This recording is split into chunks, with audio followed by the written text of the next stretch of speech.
यस्या प्रसादान्नगति कुतोऽपि ध्येयं स्तुवं स्तस्य यशस्त्रिशन्दं वन्दे गुरुश्रीचरुणारविन्दम् गौरकृपा घनीभूतं प्रभव श्रीहरिनन्दनं मम जीवन सर्वस्य भक्त्यानौमि पुनः पुनः राधा कृपा भयगुरुं श्री गुरुदिनतारकं प्रभव श्री गौरगोपालं भक्त्यानौमि पुनः पुनः अजानुलम्बितभुजो कनकावदातो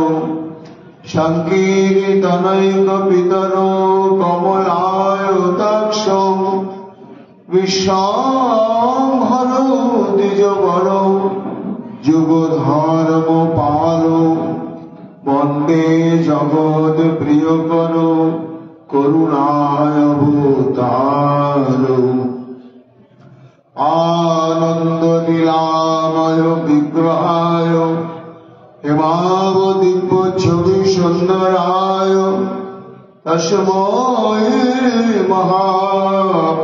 महाप्रेमरसप्रदाय चैतन्यचन्द्राय नमो नमस्ते मीरानन्दमिदं सर्वं प्रेमानन्दस्मृतिकृतं जेन तं सततं वन्दे नित्यानन्दं जगद्गुरुं श्री अद्वैत नमस्तुभ्यं कलिजन कृपानिधे गौर प्रेम प्रदानाय श्री सीतापतये नमो लादिनी स्वरूपाय गौरांग सुहृदाय च भक्तशक्ति प्रदानाय गदाधर नमस्ते प्रणमामि श्रीवासदमादं पंडितगमुदा श्री गौरांग कृपा पात्रं कीर्तनानन्दमानसं गौरी प्रेम प्रदायैव सारगोत्र समदर्शिने नारायण सुताय च श्रीमन्नरहरये नमो वराभिराभिरामं मृगमदतिलकं कुण्डलाक्रान्तगण्डं कन्याक्षं कुम्भकण्ठं स्मेतशुभगमुखं सादरनस्तवेणुं श्यामं शान्तं दिभङ्गं रविकरवसनभूषितं वैजयन्त्यां वन्दे वृन्दावनस्थयुवति शतवृतं ब्रह्मगोपालभीशं नमो नवीननेत्राय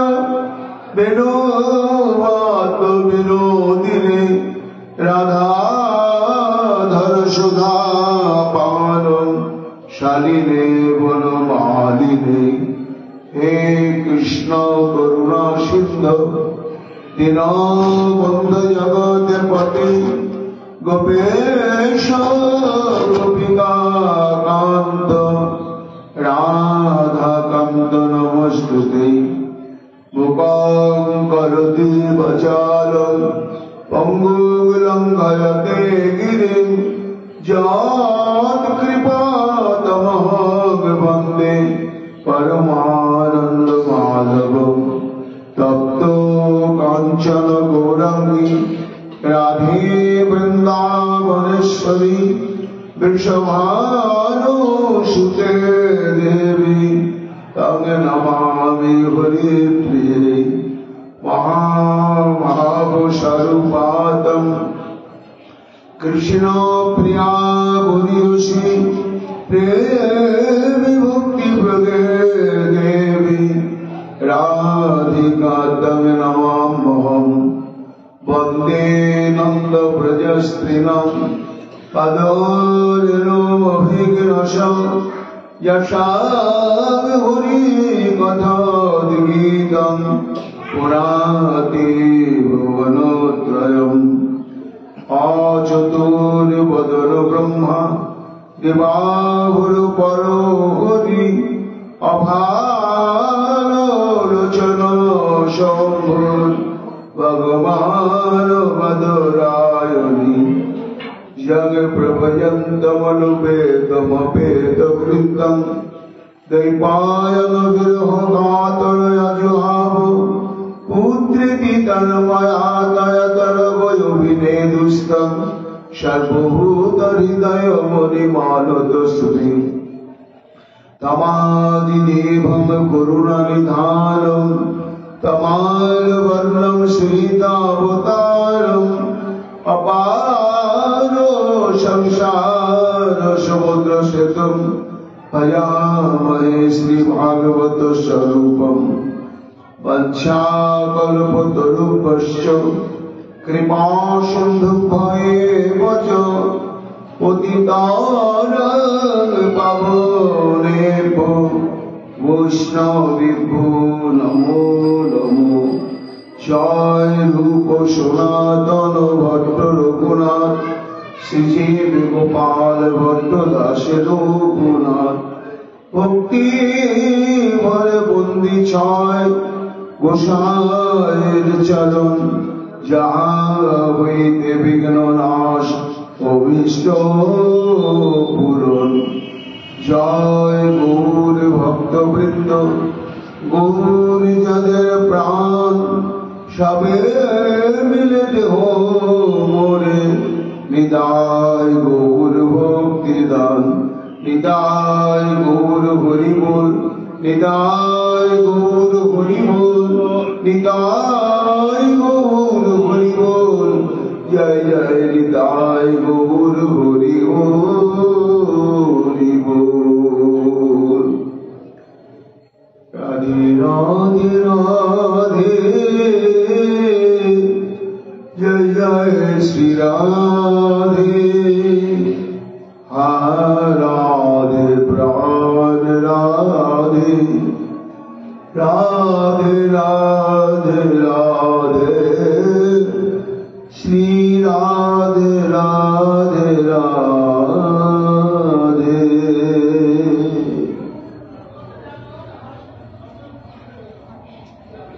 বিশ্বজল পায়া বেলো রাক্ষসার বর্ষ মারুতার বৈদ্যুতানলা বিষয়াদময়া বিশ্বত ভয়া ঋষভদেবয়ং রক্ষিতামহু রক্ষিতামহু। সর্ববেদান্ত সার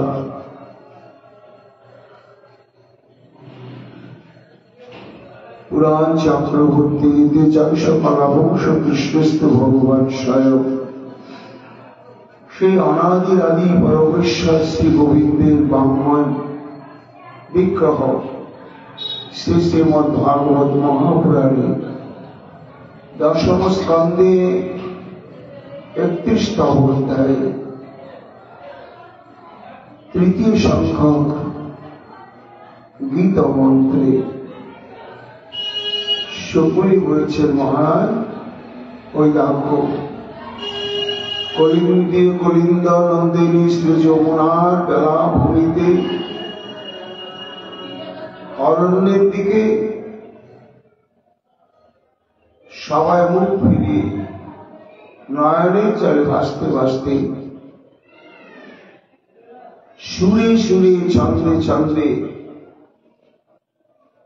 ক্রন্দনের মধ্য দিয়ে গান গাইছে। গতকাল অভিযোগ শ্রী গোবিন্দের প্রতি, তুমি আমাদের বধ করছ, অর্থাৎ বধ করে ফেলেছ। হত্যা হয়ে গেলে তো তার বাক শক্তি থাকে না, চেতনার শক্তি থাকে না। গোবিন্দ যেন বলছেন, আমি যদি তোমাদের নিহতই করলাম, বধই করলাম, তাহলে তোমার একের পর এক অভিযোগ কেন আমার প্রতি এমনি করে তুলে ধরছ? বলে এটি তোমার অদ্ভুত চরিত্রের বৈশিষ্ট্য। হে শ্যামসুন্দর, তুমি বাঁচতেও দাও না আর মরতেও দাও না, এমন ভাবে বধ করছো প্রাণটা দেহ থেকে বেরিয়ে যাচ্ছে না, অথচ বেঁচে থাকতেও যেন পারছে না। তা তোমার যদি আমাদেরকে হত্যা করা, নিধন করা, বধ করাই যদি তোমার মনের সংকল্প ছিল, তাহলে তো আমাদের মৃত্যুর কারণ এই বৃন্দাবনে বহুবার ঘটেছে, একবার দুবার নয়, বহুবার ঘটেছে। তখন তুমি কেন আমাদের রক্ষা করলে?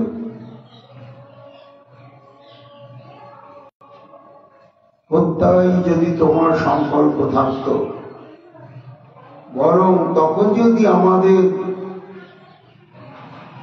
মৃত্যু ঘটত, তোমাকে অভিযুক্ত হতে হতো। গোবিন্দ যেন বলছেন, গোপীগণ, কবে কবে তোমাদের মৃত্যুর যোগ এসেছিল, অথচ আমি তোমাদেরকে রক্ষা করেছি, বলতে পারো? নিশ্চয়ই বাড়ি শ্যামসুন্দর, একটা দুটো বিপদ নয়, অনেক অনেক বিপদ। আর সেই বিপদে আমাদের একেবারে নিশ্চিত মৃত্যু ছিল। অগণিত অসংখ্য বিপদে তুমি রক্ষা করেছ, তার মধ্যে মুখ্য মুখ্য বিপদ হচ্ছে বিষ জল পায়াদ বেল রাক্ষসাদ।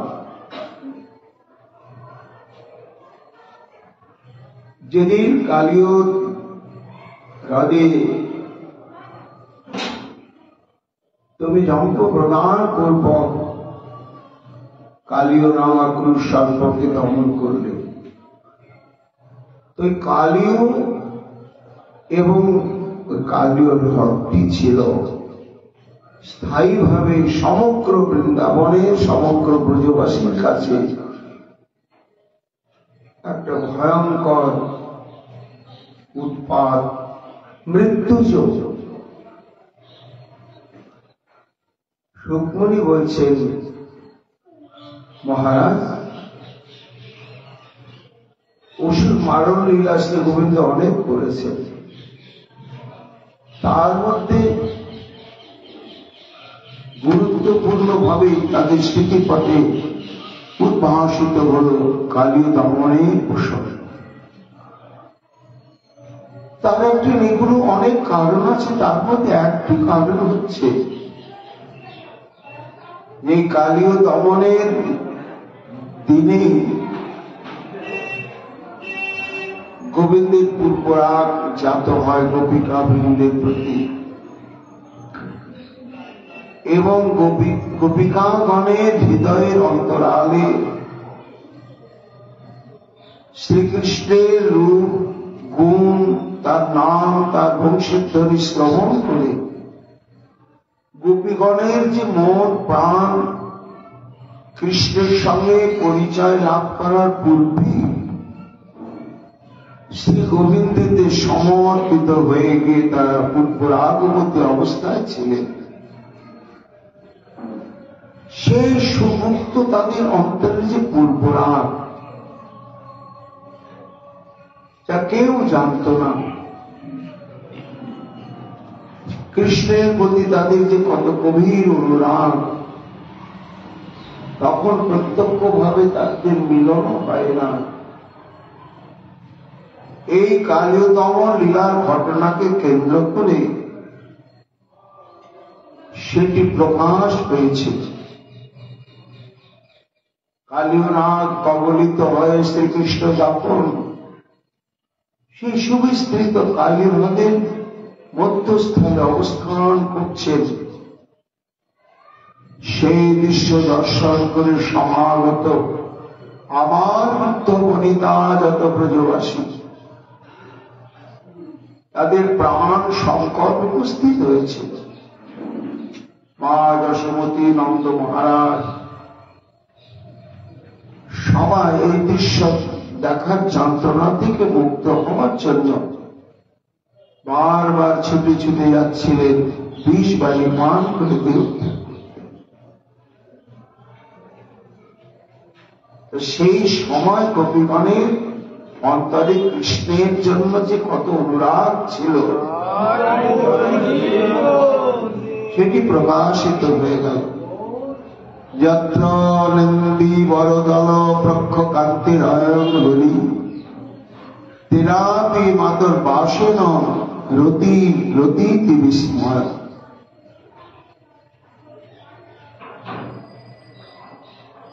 যে বৃন্দাবনে ইন্দিবর কান্তি বিরিন্দিত শ্যামল সুন্দর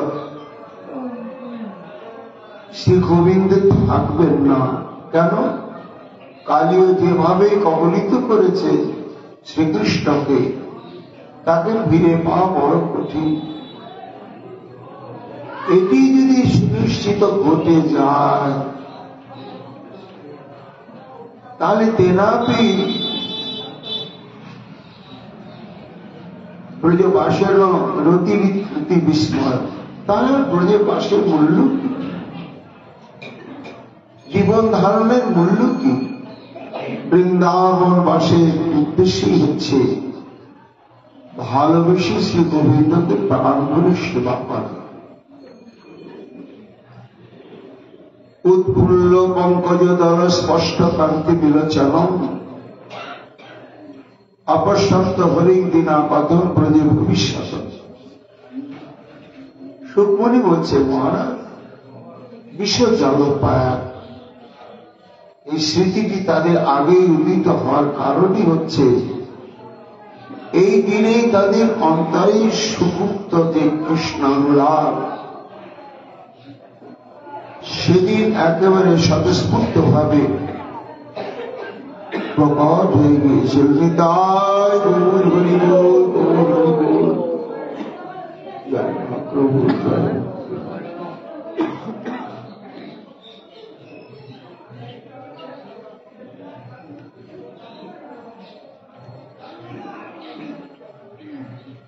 উৎফুল্ল পঙ্কজদল স্পষ্ট কান্তি বিলোচন।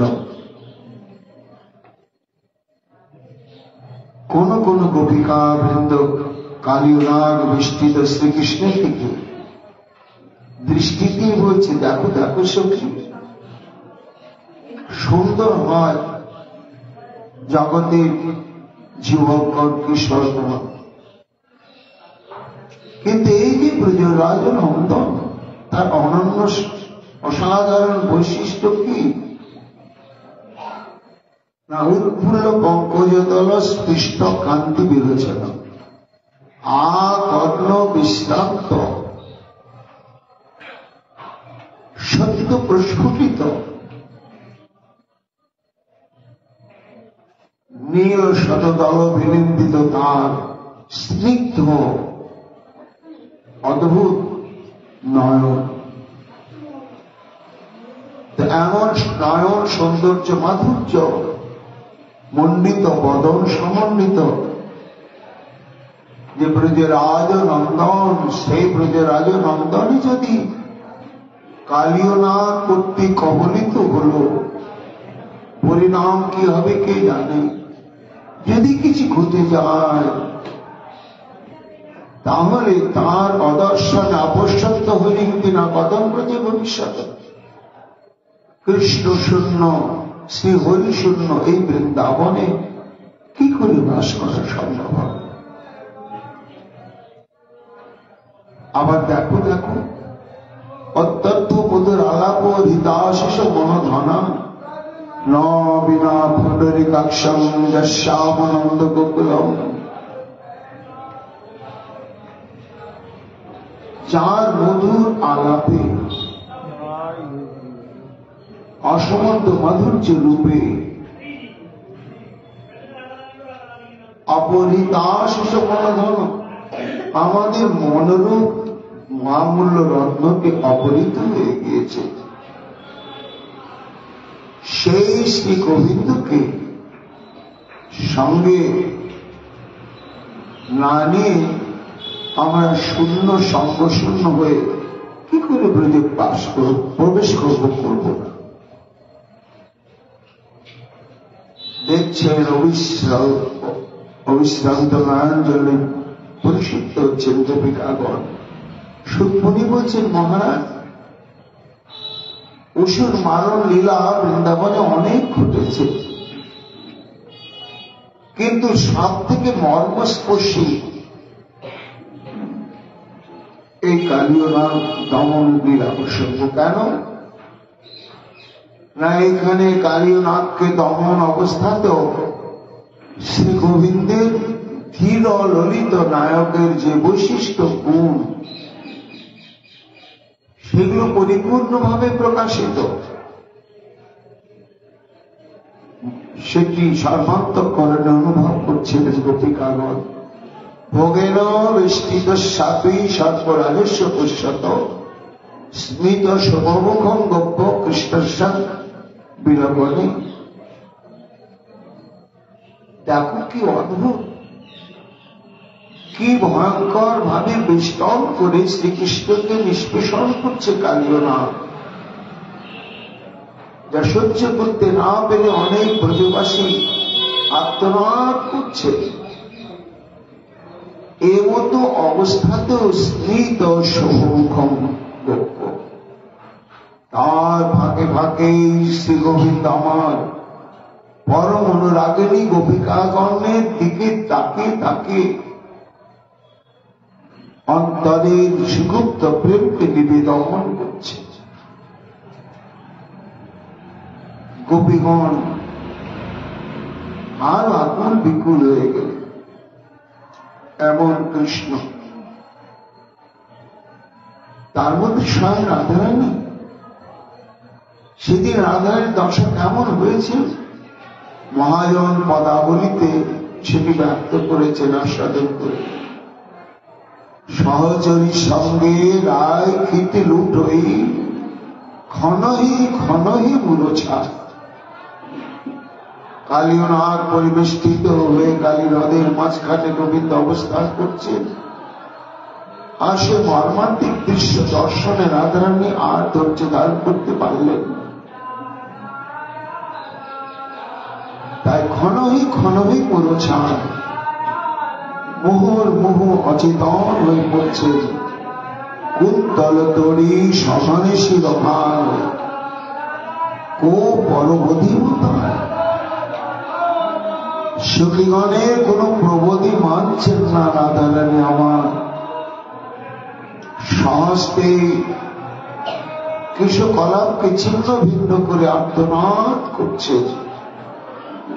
হরি হরি কি ভেল বজরণী মা, হায় হায়। তারা তখন প্রত্যক্ষ গোবিন্দকে পায়নি, কিন্তু বুঝেছেন এ গোবিন্দ আমাদেরকে ভালোবেসে ফেলেছে, আর তারাও জানেন যে আমরাও গোবিন্দকে ভালোবেসে ফেলেছি।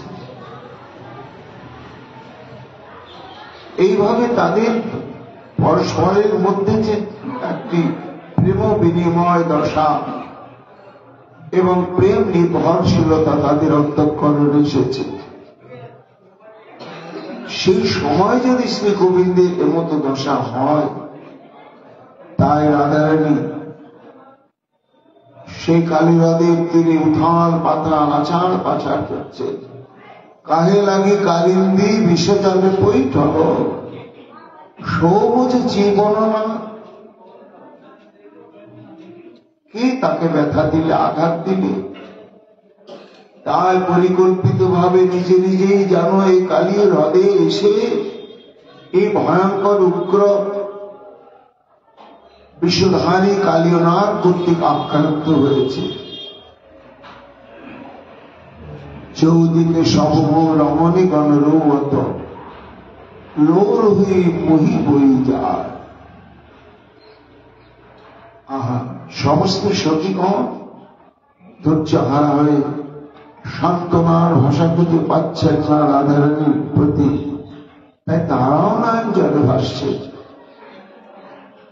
শেষে বিষে জল পানে ছুটি চলন্ত কই নাই বাঁধে কেহ কেশব, মাধব দাস সব পরবোধই গত গত বচন বিশ্ব। সেই কালীয়নাগ বিস্তৃত শ্যাম সুন্দর তুমি আমাদের সেদিন রক্ষা করলে।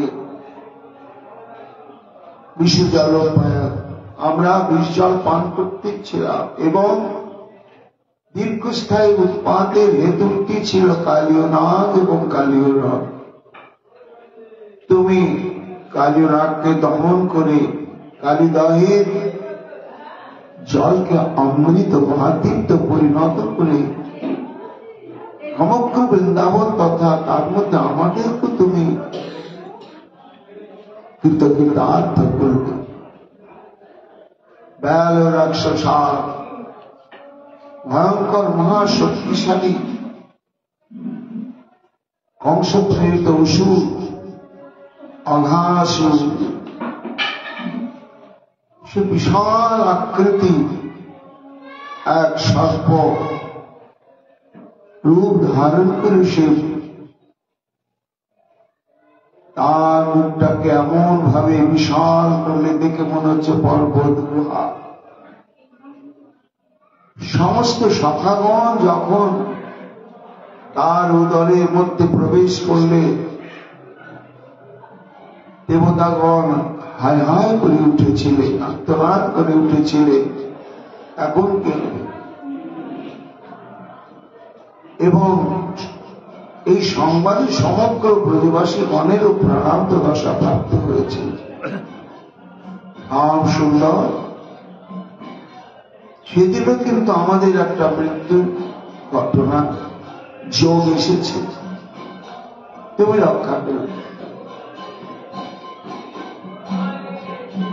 তারপরে বর্ষা গোবিন্দ বলছেন বর্ষাকে আমি রক্ষা করলাম। হ্যাঁ, রক্ষা করেছ। গোবর্ধন ধারণ করলে তুমি।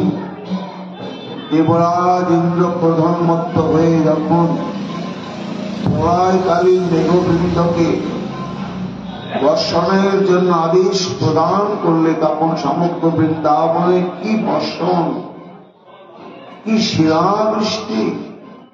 গোবর্ধন ধারণ করে তুমি রক্ষা করবে। বর্ষ মারুতা কি ভয়ঙ্কর ঘূর্ণাবর্ত সমাগত হয়েছিল। অসুর কংসের প্রেরিত অসুর প্রেরণাবর্ত, সেদিনও আমাদের কি ভয়ঙ্কর উৎপাত। তুমি অবলীলাক্রমে তাকে নিধন করে তুমি আমাদেরকে বিপদ মুক্ত করলে। বৈদ্যুতমানরা সেদিন দেবরাজ ইন্দ্র শুধু বর্ষণ করে না, অসংখ্যমান মুহুর্মুহু বজ্রপাত ঘটিয়েছিল।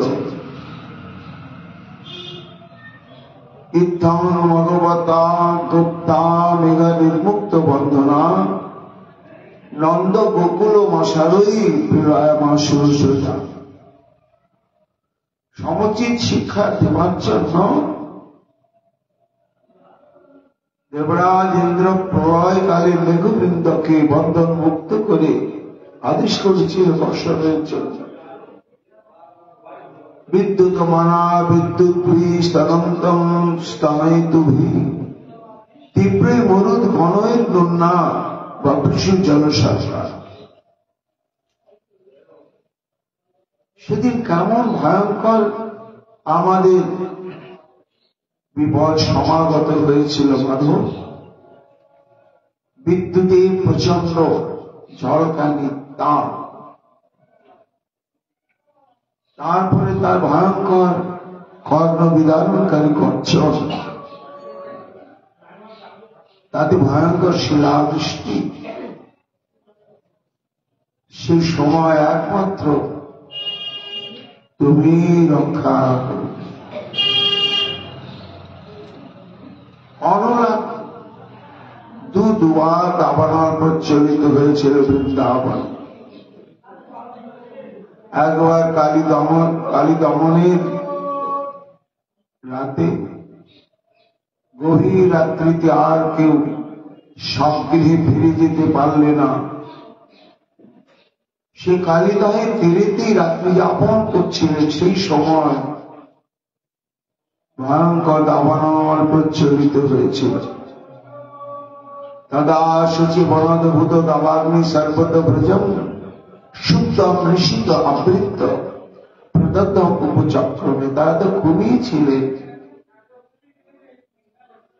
সেদিন প্রচলিত দাবানল সবাইকে দগ্ধীভূত করবার জন্য লীলার শিকার প্রচলিত হয়ে উঠেছিল। ততোত্থায় সংগ্রান্তাদচ্চ বালা প্রযোগশ কৃষ্ণম যজস্তে শরণম মায়া মনোজ বিশ্বাম। হে প্রীতম, সেদিন তুমি অদ্ভুত লীলা বিস্তার করে সে অগ্নিতে তুমি প্রশমন করে আমাদের প্রাণ রক্ষা করেছে। তাহলে কতবার আমাদের মৃত্যুযোগ এসেছিল। যদি আমাদেরকে হত্যা করায় তোমার বাসনা থাকে, তোমার সুখ হয়, তাহলে তখন তুমি কেন রক্ষা করেছো? বৃষ মায়াত আজমলা। বৃষ মানে হচ্ছে অরিষ্টাসুর বা বৃষাসুর। ভয়ঙ্কর বিষের রূপ ধারণ করে সমগ্র ব্রজভূমিকে প্রকম্পিত করে এই স্থানেতেই শ্রীকৃষ্ণকে আক্রমণ করলেন এবং আক্রমণের পূর্বে ব্রজবাসীর সমগ্র জীবনকে গোপপল্লীকে বিধ্বস্ত করে দিল অরিষ্টাসুর। এবং এমন আক্রমণ, এমন উৎপাত, নিশ্চিত মৃত্যু সমাগত যেন এরকম মনে হল। আমরা সবাই তো মরেই যেতাম তুমি যদি অরিষ্টাসুরকে নিধন না করতে। হে শ্যামসুন্দর, তাহলে এতবার তুমি আমাদেরকে রক্ষা করবে। তা আমাদেরকে যদি বধ করা, হত্যা করাই তোমার মনে সংকল্প ছিল, তাহলে তো নিহত হওয়ার জন্য আমাদের জীবনে কতবার সুযোগ এসেছিল এবং সেই সুযোগগুলো সম্পর্কে তুমি জানো। আর তুমি প্রত্যেকটি ঘটনারই নায়ক। তাহলে কেন তুমি আমাদেরকে এভাবে রক্ষা করলে? যদি আমাদেরকে নিহত করারই তোমার স্বপ্ন ছিল। এবং রক্ষিতা মোহ শব্দে দেখো অনেক দিন ধরেই তোমার এই লীলা। তুমি যখন প্রথম এই বৃন্দাবনে আবির্ভূত হলে তখন মহা উৎপাতের সূত্রপাত হল পুতনাকে কেন্দ্র করে। তারপর শকটাসুর ইত্যাদি ক্রমানুসারে কত বলবো, তুমি সবই তা তুমি রক্ষা করলে প্রথম থেকে এবং এখনো তুমি রক্ষা করে চলেছ। ব্রজবাসী, শুধু ব্রজবাসী নয়,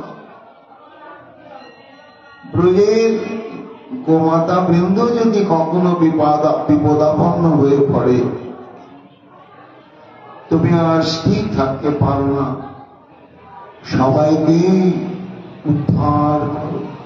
তাতে যদি তোমার নিজের জীবন বিপন্ন করতে হয়, তা তুমি সেটি চিন্তাই করো। তাহলে আজ পর্যন্ত তুমি আমাদের রক্ষা করে চলেছ, এবং তোমার অনন্ত গুণের মধ্যে শ্যামসুন্দর একটি গুণ হচ্ছে শরণাগত প্রতিপালক। তোমার চরণে, তোমাতে যারা সমর্পিত চিত্ত বা তোমার চরণে আশ্রিত, তাদেরকে রক্ষা করাই হচ্ছে তোমার একটা কর্তব্য, মহান গুণ, সংকল্প। বিশ্ব বিশ্ববি সংবর্ত স্বয়ং চেতুম সম্প্রতম। দেখো, মানুষ যদি না জেনে একটা সুন্দর গাছ দেখলো, গাছটা লাগিয়েছে, লাগিয়ে তার পরিচর্যা করছে, সুন্দর হয়ে গেল। পরবর্তীতে যখন গাছটা পরিচর্যা প্রাপ্ত হলো, কি গাছ এটা? না, বিষের গাছ, নিজের হাতে লাগানো গাছ। তখন একটা প্রবাদই রয়েছে, সহস্তে রোপিত বৃক্ষকে উৎপাদন করতে নেই। এই জন্য সেটা যদি বিষবৃক্ষ হয়, তাহলে যেমন ধর্মপ্রাণ গৃহস্থ কোনদিন সেটিকে উপড়ে ফেলে না, এটি একটি নিয়ম রয়েছে। তা আমরা তো তোমা কর্তৃক প্রতিপালিত, তোমারই আশ্রিত। যদি আমরা বিষবৃক্ষের ন্যায় অবাঞ্ছিত হয়ে থাকি, কিন্তু তোমার কর্তৃক তো আমরা আশ্রিত, পালিত, তা আমাদেরকে তুমি সমুৎপাটিত করবে কি? এটা করা উচিত নয়। একবার দেখো, মহাজনগণের এই নীতি বাক্য নিশ্চয় তুমি স্মরণে রাখবে। সুখমণি বলছে, মহারাজ, হ্যাঁ, পরোক্ষ এবং প্রত্যক্ষ ভাবে শ্রীকৃষ্ণ এই সমস্ত অনুরাগবতী গোপললনাগণকে রক্ষা করছে। পরোক্ষ এবং প্রত্যক্ষ মানে না, পরম্পরাক্রমে বা পরোক্ষ ভাবে হচ্ছে, যেমন অঘাসুর, বৎসাসুর, বকাসুর ইত্যাদি ইত্যাদি অসুরকে বধ করেছেন। তো সেখানে তো শ্রীকৃষ্ণের সঙ্গে গোপ বালকগণই ছিল, তারাই বিপদাপন্ন হয়েছিল। এখানে গোপিকাগণকে, অনুরাগবতী, পূর্বরাগবতী গোপিকাগণকে তো শ্রীকৃষ্ণ রক্ষা করেন না। কিন্তু তারা কেন বলছেন যে তুমি সেই সমস্ত উৎপাদতে আমাদের রক্ষা করেছ? না, এটা হচ্ছে পরম্পরাক্রম। কেমন না, শ্রী গোবিন্দ যদি সেই সমস্ত সঙ্গের গোপ বালকগণকে রক্ষা না করতেন, তাদের যদি নিশ্চিত মৃত্যু ঘটত সেই সমস্ত ওষুধের দ্বারা, সেই শোকে মোহে ব্রজবাসীদেরও প্রাণান্ত দশা হত। এটি নিশ্চিত। যেহেতু তাদের পুত্রগণকে বা ভ্রাতাগণকে শ্রীকৃষ্ণের হাতে সমর্পণ করে তারা দিয়েছে, এই জন্য বকাসুর, অঘাসুর ইত্যাদি নিধনে যে গোপীগণ নিজেদের বিপন্ন মনে করছে, এটি হচ্ছে পরম্পরাক্রমে বা প্রত্যক্ষ ভাবে। আর যখন কালী দাহের দিকে দাবানল প্রচলিত হল, গিরি গোবর্ধন ধারণ করতে হলো ইন্দ্রের ক্রোধ থেকে ব্রজবাসীকে মুক্ত করার জন্য। তখন যে রক্ষা, সে রক্ষা গোবিন্দ আমার স্বয়ং সরাসরি ভাবে প্রত্যক্ষ ভাবেই করেছে। এই জন্য শ্রীকৃষ্ণ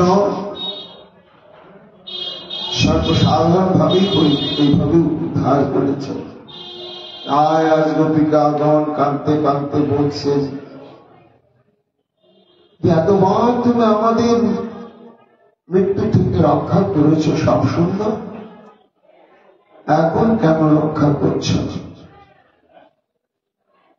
শ্রবণ করতে করতে মহারাজ পরীক্ষিত বিনীত ভাবে প্রশ্ন করলেন, গুরুদেব, আচ্ছা শ্রীকৃষ্ণের আবির্ভাবের পর থেকে যে অসুর মারণ লীলার ক্রম, সেটা তো শ্রীমদ্ ভাগবত প্রবচনের সময় আপনি বলেছেন একটা ক্রম ধরে। যেমন সর্বপ্রথমই উৎপাত হল পুতনা, পুতনা বধের পরে শকাটাসুর, শকাটাসুরের পরে হচ্ছে তৃণাবর্ত, তৃণাবর্তের পরে বৎসাসুর, বৎসাসুরের পরে বকাসুর, বকাসুরের পরে অঘাসুর, তারপরে প্রলম্বাসুর, ধেনুকাসুর, সর্ব এবং অনেক পরে কালীয়নাগ দমন। এই যে ভাগবতে বর্ণিত অসুর মারণ প্রসঙ্গ একটা ক্রম ধরে আমাকে বলেছে। কিন্তু গোপিকাগণ যখন ক্রন্দন করতে করতে এই সমস্ত ঘটনাকে উল্লেখ করে শ্রীকৃষ্ণের কাছে নিবেদন করছে, তখন সে ক্রম ভঙ্গ করে সহসা বিষজল পায়ার এই কালী দমন লীলা প্রসঙ্গটি তাদের অন্তঃকরণে উদয় হল। তার আগে যে কত বিপদ, কত উৎপাত এসেছে ক্রম ধরে, সেটি কেন বললেন না? সুখময়ী বললেন, হ্যাঁ মহারাজ, এটি প্রশ্নই বটে। এই প্রশ্নের উত্তর হচ্ছে দুটি কারণ। একটি কারণ হচ্ছে যে কৃষ্ণ বিরহে তারা এমন ভাবে মুহ্যমান হয়ে প্রেম বিবশা হয়ে পড়েছিলেন যে গোবিন্দের এই অসুর মারণ লীলা যে ক্রম ধরে বলার প্রয়োজন আছে, এটি তাদের ওই বিরহের আতিশয্যে সেটি আর অন্তঃকরণে জাগেনি। ওই কালী দমনের লীলাটি তাদের অন্তঃকরণে সহসা সমুদিত হয়েছিল। এটি তাদের প্রেম বৈবস্যতার একটা হেতু। আর একটি কারণ হচ্ছে যে যত প্রকার উৎপাত বৃন্দাবনে গোপীগণের প্রান্ত দশা এনে দিয়েছিল, এগুলো ছিল অস্থায়ী, আকস্মিক। পুতনা বা শকটাসুর, তৃণাবর্ত, এরা স্থায়ীভাবে বৃন্দাবনকে আতঙ্কিত পীড়িত করেছিল না। কিন্তু কালীয়নাগ শ্রীকৃষ্ণের আবির্ভাবের আগে থেকে কালী হ্রদে অবস্থান করত এবং সেই কালীর হ্রদটি এমন একটি মৃত্যু ফাঁদ হয়েছিল ব্রজবাসীর কাছে। তারা বংশ পরম্পরা ক্রমে কালীর হ্রদের প্রভাবটা জানতেন বলে কখনো তারা নিজেরা যেতেন না এবং তাদের পরিবারস্থ সবাইকে যেতে দিতেন না। এমন একটি স্থায়ী ভয়ঙ্কর উৎপাদের আধার ছিল এই কালীর হ্রদ এবং কালীয়নাগ। দীর্ঘং যোজন বিস্তারং দুস্তরং ত্রিদশে রূপী গম্ভীরম অক্ষুব্য জলং নিষ্কম্পমিব সাগরম। কেমন ছিল কালীয় রথটা? শত শত জন সুবিস্তৃত এবং দুস্তর, এপার থেকে ওপার যাওয়া কঠিন। আর তার উপর দিয়ে দেবতাগণও বিমানে কখনো অতিক্রম করে যেতে পারতেন না। অতলান্ত সমুদ্রের মতো তার জল ছিল গভীর এবং মহাস্থির। তয় জয় সাপদয় স্তপ্তং শূন্যং তয় চরে খবই অগাধিলম বাসা পূর্ণং মেঘপূর্ণ মেবাম্বরম। আর কেমন ছিল না, ওই তো বিশাল হ্রদ, তার মধ্যে একমাত্র সর্প জাতি ছাড়া আর কোন জলজন্তু বাস করতে পারত না, কিংবা জলচর পক্ষীগণ সেখানে আসতে পারত না। এবং অগাধে অম্বসাপূর্ণ, অগাধ জলপূর্ণ সেই ঘরটাকে দেখে দূর থেকে মনে হতো যেন গম্ভীর ভয়ঙ্কর কালো মেঘ। এমন ছিল সেই বিশাল কালী হ্রদ। শ্রীরাম বৃন্দাবনের এটি দীর্ঘস্থায়ী একটা উৎপাতের হেতু। দুঃখ প্রসাদ পঙ্ক্তির সসর্পয়ের বিপুলের বিলয়ী বিশাল অনিভ বৈশাগ্নির ধূমের পরিবেষ্টিত সে হ্রদের আশেপাশে যাওয়ায় বড় কঠিন ছিল। আর হ্রদের তীরে অগণিত অসংখ্য গর্ত ছিল। এই গর্তে গর্তে লক্ষ লক্ষ কালীয় নাগের বংশধর সর্পগণ তারা বাস করত। আর তাদের শ্বাস প্রশ্বাসে নির্গলিত যে বিষ বাষ্প, সে উপরে একটা সবসময় কুয়াশার মতো সৃষ্টি হয়ে থাকত। আকাশাদ সঞ্চার্যম খগৈর আকাশ গোচরই ত্রিশোভি পতৎসুপসু জ্বলন্ত মেব তেজসা। কেমন স্থায়ী উৎপাতের হেতু ছিল এই কালীয় নাগ এবং কালীয় নদ। সুকমণি বলছেন, মহারাজ, যদি আকাশের উপর দিয়ে কোনো পাখি উড়ে হ্রদটা অতিক্রম করে অন্যদিকে যেত, তার হ্রদের উপরে আসার সঙ্গে সঙ্গে বিষ বাষ্পের প্রভাবে শ্বাস প্রশ্বাস বন্ধ হয়ে গিয়ে জলেই পড়ে যেত, আর তারা উড়ে যেতেই পারত না। এবং যদি শুকনো তৃণাদিও কখনো উড়ে যেত, তাহলে জলে পড়ে দগ্ধীভূত হয়ে যেত। সমন্তা যোজনম সাগ্রম তিরিশে দুরাসদম বিষান হলেন ঘোরেন জ্বালা প্রচলিত দ্রবম। এক যোজন পরিমিত স্থান জল থেকে চারিদিকে কোন তৃণাদি বৃক্ষ জন্মাতেই পারতেন না। এইভাবে কালীয় হ্রদ এবং কালীয় নাগটি বংশানুক্রমিক ভাবে বৃন্দাবনে ব্রজবাসী গণের কাছে একটা আতঙ্কের বিষয় ছিল।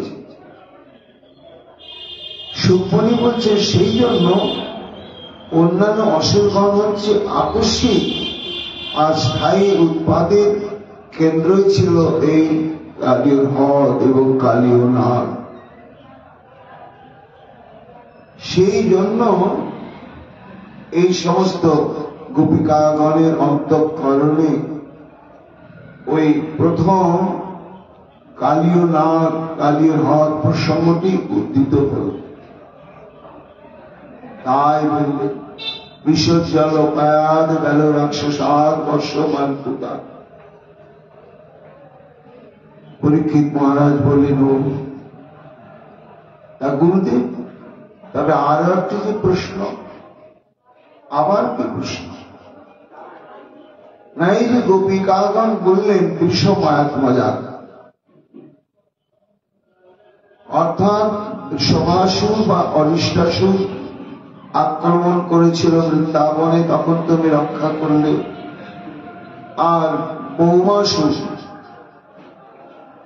শ্রীকৃষ্ণ সখাগণকে নিয়ে যখন লুকোচুরি খেলা খেলছিলেন, তখন একজন সখাকে এমনি করে ছদ্মবেশে বৌমাসুর হরণ করে নিয়ে গিয়ে তার গুফার মধ্যে রেখে দিয়েছিল। তা এই যে দুটি ঘটনা, এই ঘটনা তো রাসলীলা অনুষ্ঠানের অনেক পরে ঘটেছে। শারদীয় পূর্ণিমায় যে প্রথম রাসলীলা হল, যে রাসলীলাতে শ্রীকৃষ্ণের অন্তর্ধান এবং গোপীগীত, সেই রাসলীলার পূর্বে এই অরিষ্টাসুর বা অভিষাসুর আর ভৌমাসুর উদ্ধার হয় না, নিহত হয় না। তা যেটি রাসলীলার অনেক পরে যে ঘটনা ঘটল, তা ঘটেই নাই, অথচ সেই ঘটনার উল্লেখ করে গোপিকাগণ কাঁদতে কাঁদতে শ্রী গোবিন্দের কাছে কেন আবেদন নিবেদন করলেন? এটি মহারাজ পরীক্ষিত প্রশ্ন করেন সুখদেব গোস্বামী পাদের কাছে। বক্তার প্রশ্ন শ্রী বিষ্ণু, শ্রোতার প্রশ্ন বক্তার বক্তব্যকে আরো গভীর তাৎপর্যমণ্ডিত করে তোলে। কেন একাগ্র চিত্তে শ্রবণ করতে করতে করতে করতে মন যখন লীলাতে নিমজ্জিত হয়ে যায় এবং আস্বাদন হতে থাকে, তখনই মাঝে মাঝে কোন কিছু গাতব্য বিষয় থাকলে প্রশ্ন এসে যায়। আর সেই প্রশ্ন যখনই বক্তা জানতে পারেন, তখন তার আনন্দ হয়। সুখমণি বলছেন, মহারাজ, আহা, তুমি এত কোটি কোটি শ্রবণ করছো এত একাগ্র ভাবে, তোমার প্রশ্নটি যথার্থই। হ্যাঁ, যখন মহারাজ অনুষ্ঠিত হল, তার অনেক পরে অরিষ্টাসুর এবং বৌমাসুর উদ্ধার হয়েছে। যেটি অনেক পরে হয়েছে, সেটি কেন আগেই তারা ঘোষণা করলেন? এটা একটা প্রশ্নই বটে। তাই প্রশ্নের উত্তর বড় নিগুড়, আমার দেবার সামর্থ্য নেই। একমাত্র গোপীগণের যারা চিরকালের অনুগত জন, তারা এই নিগুড় রহস্যের হেতুটা কি তারা জানে। হে মহারাজ পরীক্ষিত, ওই দেখুন তারা কি বলছে না। পূজ্যপাদ সনাতন গোস্বামী বলছে, তত্র বিশ্বমাত্মজানীতি ভাবিসূচনম সহজ সর্বজ্ঞাত বিশেষতশ্চ বিরহন্দ প্রেম বিশেষোচ্চারণাৎ শতএব তত্তৎ পরিস্ফুটে তস্য ভাবিত্যেও বিভূত নির্দেশ সুনিশ্চিতকার। প্রশ্নটি যথার্থ, এই উত্তরটা কি না। পূজ্যপাদ সনাতন গোস্বামী তিনি বলছেন, হে ভক্তগণ, এই যে ব্রজগোপিকাগণের তত্ত্ব কি না, ব্রজগোপিকাগণ অন্য কেউ নয়, লীলা পুরুষোত্তম শ্রীকৃষ্ণের স্বরূপ শক্তি বিশেষ। শ্রীমতী রাধারানীরই এরা প্রকাশ বিশেষ। যেহেতু এরা ভগবান শ্রীকৃষ্ণেরই স্বরূপ শক্তি বিশেষ, এই জন্য সহজ সার্বজ্ঞতা। শ্রীকৃষ্ণ যেমন সর্বজ্ঞ সর্বান্তর্যামী, সেই শ্রীকৃষ্ণের স্বরূপ শক্তি হওয়ার জন্য এই গোপিকাগণ স্বভাবতই তত্ত্বের বিচারে এদেরও সর্বজ্ঞতার শক্তি রয়ে গেছে। তবে সেটি লীলাতে কখনো ব্যক্ত হয় না। কোন বিশেষ বিশেষ কারণ ঘটলে তখন সেটি প্রকাশিত হয়ে পড়ে। সেই বিশেষ কারণটা কি না, বিশেষতশ্চ বিরহতা। এই যে তাদের বিরহ, শ্রীকৃষ্ণের অন্তর্ধানকে কেন্দ্র করে ব্রজ গোপিকাগণের যে কি তীব্র বিরহ, এই বিরহের তাপ, এই বৈশিষ্ট্য কি না, একটি পাত্রে জল দিয়ে বা দুধ রেখে যদি নিচে জল দিতে থাকা হয়, তার দৈবাত যদি সে জলের তলায় বা দুধের তলায় কোনো ফুটো কাটা কিছু অজ্ঞাত সারে পড়ে থাকে, তো যখন দুধটা তাপে তাপে টকটক করে ফুটতে থাকে, তখন তলার যে অদৃশ্য বস্তুটি সেই বারবার তখন উপরে উঠে আসে। দেখা যায় এই দুধের মধ্যে এটা ছিল, এই জলের মধ্যে এটা ছিল, এই যে তাপে বেরিয়ে পড়ল। ঠিক তেমনি এরা ভগবানের স্বরূপ শক্তি, এদের মধ্যেও শ্রী গোবিন্দের ন্যায় সর্বকর্তা শক্তি নিত্য বর্তমান। কিন্তু লীলাটি হচ্ছে নরমত, যোগময় সমাবৃত, তাই সেটি আচ্ছন্ন হয়ে লীলার মাধুর্য বিবর্ধন করেই চলেছিল। কিন্তু সহসা কৃষ্ণের অন্তর্ধানে যে দুর্বিষহ বিরহ সন্তাপ, এই সন্তাপে সন্তাপে বিশেষোচ্ছলনা সদেব তত্তৎ পরিস্ফুটতে, তখন তাদের সর্বকতার শক্তিটি প্রকাশিত হয়ে তাতে ধরা পড়ল যে রাসলীলার পূর্বের যে সমস্ত অসুর মারণাদি বিপদের ঘটনা, রাসলীলার পরেও দুটি ঘটনা, সেটি তাদের অন্তঃকরণে জেগে উঠল। তাই তখন তারা অতীতের ঘটনাটিকেও অতীতের ন্যায় ব্যক্ত করে গোবিন্দের কাছে বললেন। এটি একটি কারণ, যা রাসলীলার পূর্বে ঘটে নাই, অনেক পরে ঘটেছে, কিন্তু গোপিকাগণ সেটাও ঘটেছে এই বলেই উল্লেখ করলেন। আর একজন মহাজন বলছেন, তিনি কি পূজ্যপাদ বিশ্বনাথ চক্রবর্তী পাদ।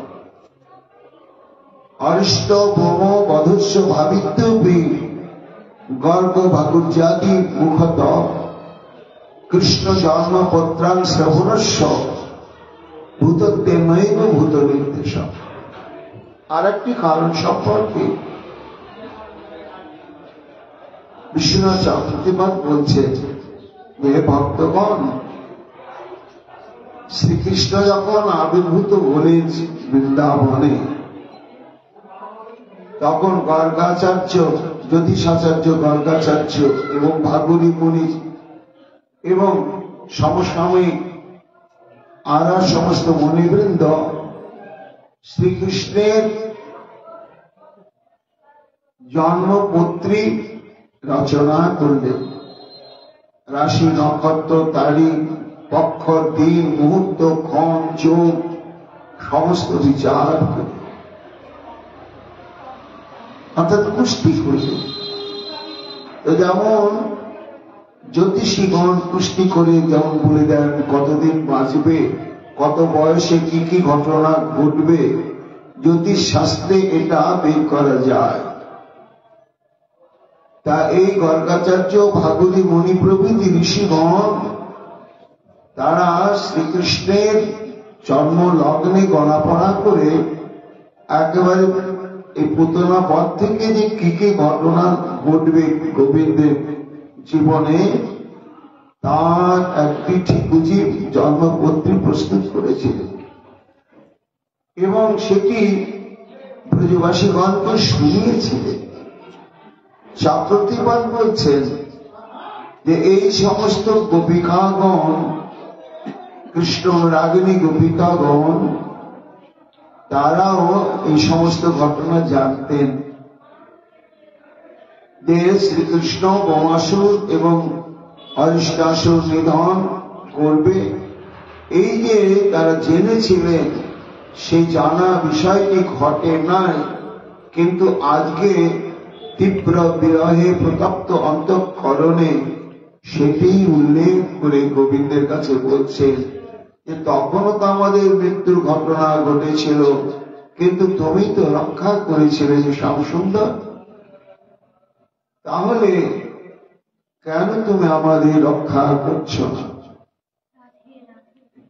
অনুগ্রহ করে তুমি আমাদেরকে এইভাবে আর হত্যার চেষ্টা না করে কৃপা করে একবার আমাদের উদ্ধার করো, আমাদের রক্ষা করো। কেন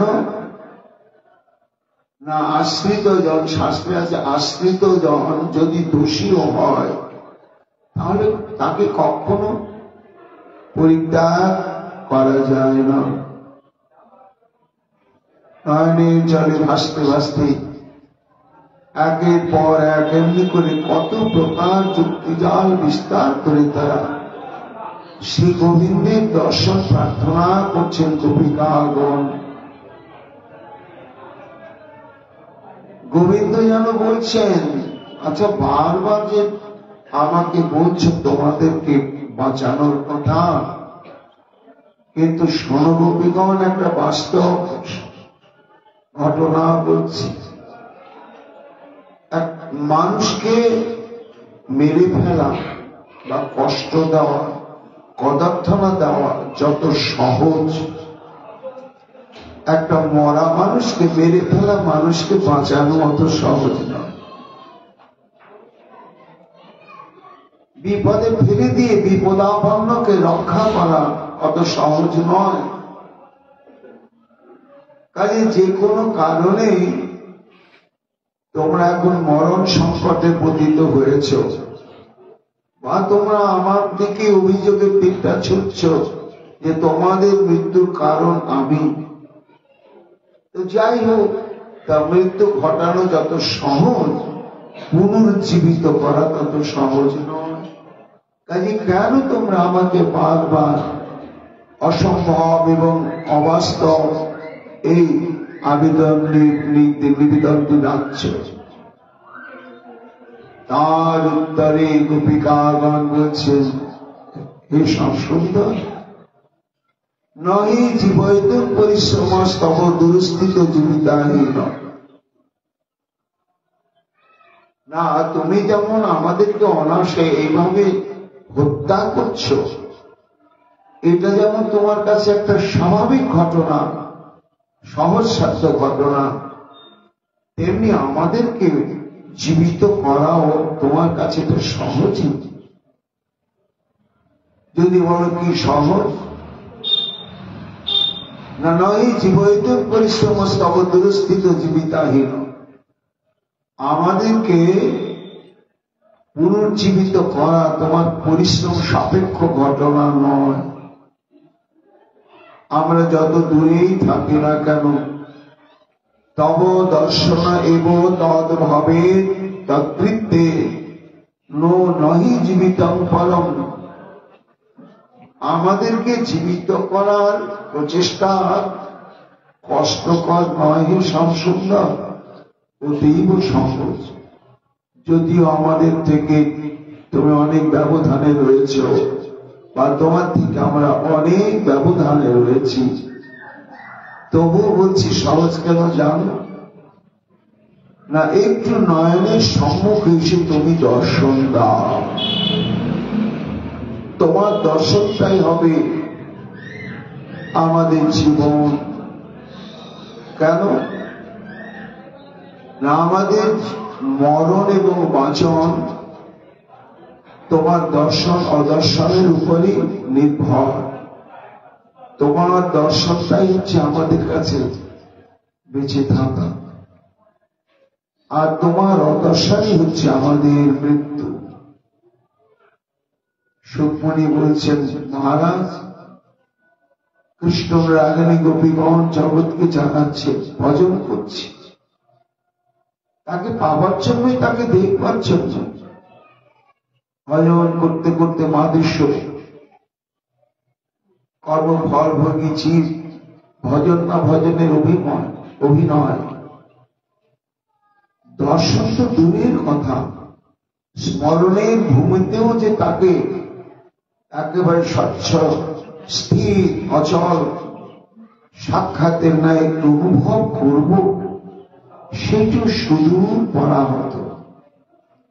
কিন্তু তার জন্য বিন্দুমাত্র ব্যাকুলতা নেই, হাহাকার নেই, আত্মী নেই, সুখ স্বাচ্ছন্দ্যে একটা নির্দিষ্ট ছকে ভজন ক্রম পূর্ণ করে আনন্দে দিন কেটে চলে যাচ্ছে। যুগায়িত নিমিষেণ চক্ষুষা প্রাতুষায়িত। আজ গোপীগণ এটি বলছে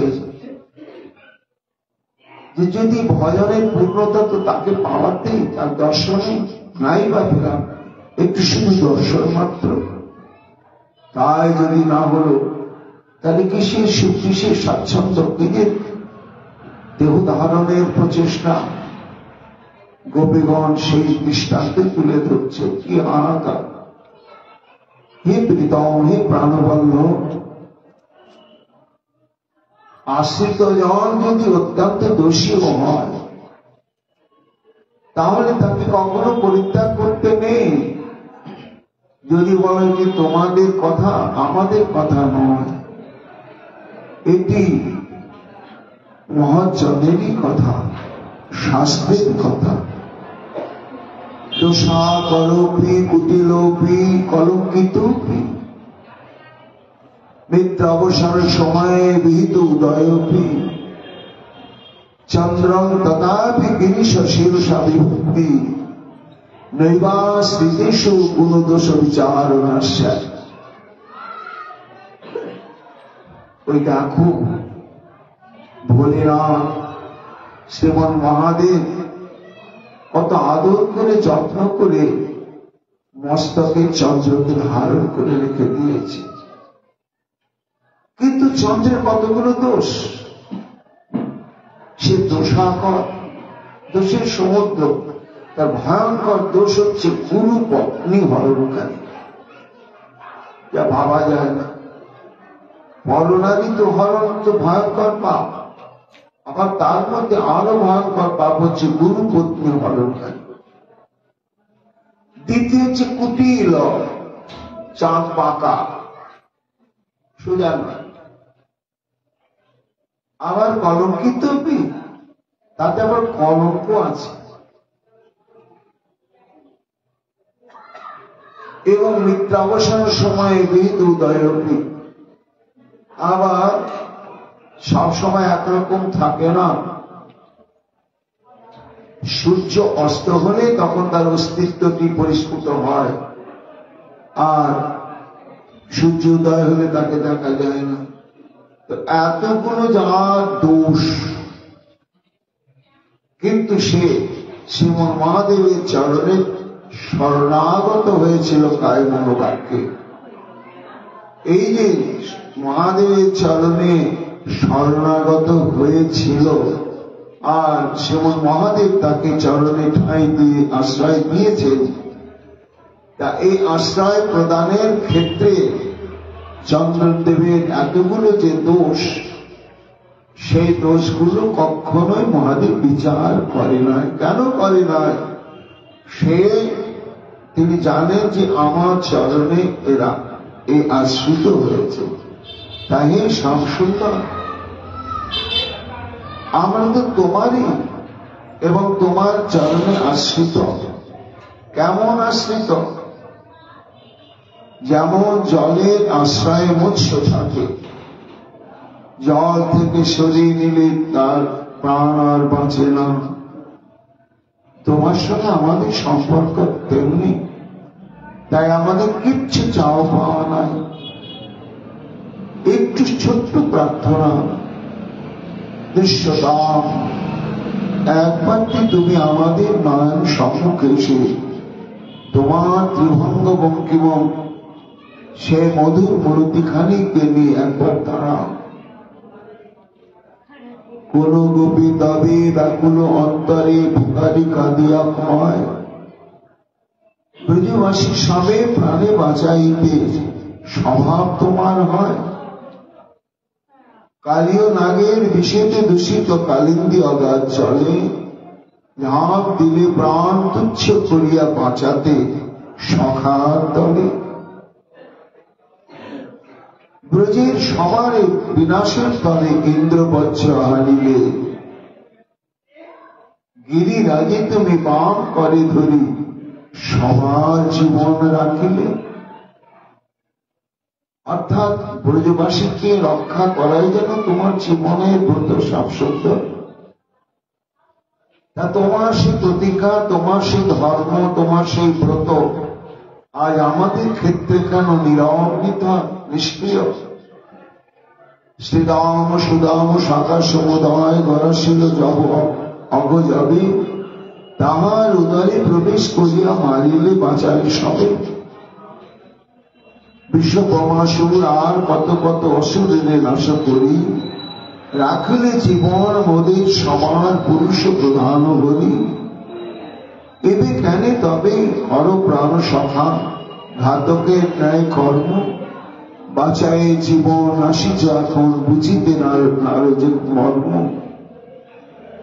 নয়নের দ্বারে ঘাতক কামেলে পাঠালে মারিতে হয়, অনুরোধ রাখো তাহারে ফিরায় দেখা দাও গোপিকায়, দেখা দাও গোপিকায়।